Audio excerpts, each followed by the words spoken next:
છે, પરંતુ અમારા સંવાદદાતાએ જ્યારે ત્યાં આગળ રિયાલિટી ચેક કર્યું હતું ત્યારે ત્યાંની શું સ્થિતિ છે તે પણ એકવાર જોઈ લઈએ। મહેસાણા જિલ્લાની સૌથી મોટી સરકારી સિવિલ હોસ્પિટલમાં મેડિકલ ઓફિસર જ નથી।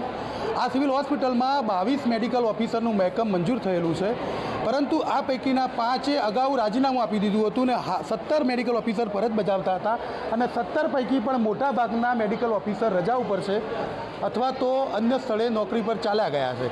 હાલમાં માત્ર 5 જેટલા જ મેડિકલ ઓફિસર આ સિવિલ હોસ્પિટલમાં ફરજ બજાવી રહ્યા છે।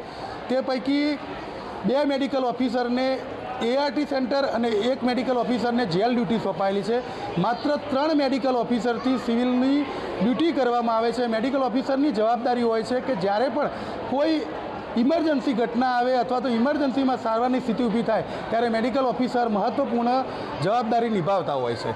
આમ છતાં મહેસાણાની મુખ્ય સરકારી હોસ્પિટલમાં મેડિકલ ઓફિસરની જગ્યા જે 22નું મહેકમ હોવા છતાં માત્ર 5 મેડિકલ ઓફિસર ફરજ બજાવી રહ્યા છે અને તે પૈકી 2 મેડિકલ ઓફિસરને અન્યત્ર જવાબદારી સોંપાયેલી છે।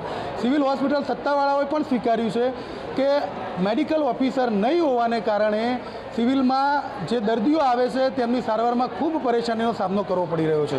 તો મહેસાણા સિવિલ હોસ્પિટલની વાત કરવામાં આવે તો મહેસાણા સિવિલ હોસ્પિટલમાં MRI, CT સ્કેન અને સોનોગ્રાફી મશીનની સગવડ ઉપલબ્ધ નહીં હોવાને કારણે દર્દીઓને MRI, CT સ્કેન અને સોનોગ્રાફી માટે લાયન્સ હોસ્પિટલ ખાતે મોકલવા પડે છે। આ માટે મહેસાણા સિવિલ હોસ્પિટલ દ્વારા રોગી કલ્યાણ સમિતિના માધ્યમથી MOU કરવામાં આવ્યું છે અને આ MOU થકી CT સ્કેન, MRI અને જ્યારે સોનોગ્રાફી કરવાની વાત આવે ત્યારે તેના જે ખર્ચ થાય એ ખર્ચ રોગી કલ્યાણ સમિતિના માધ્યમથી સિવિલ હોસ્પિટલ દ્વારા ચૂકવવામાં આવે છે।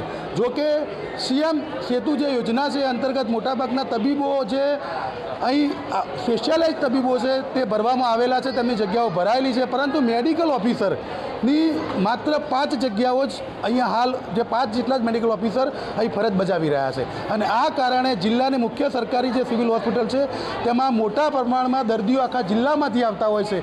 આમ છતાં મેડિકલ ઓફિસર નહીં હોવાને કારણે સિવિલ હોસ્પિટલમાં સારવાર કરવી સિવિલ સર્જન માટે પણ ખૂબ અઘરી સાબિત થઈ રહી છે। Kamlesh Rawal, News capital.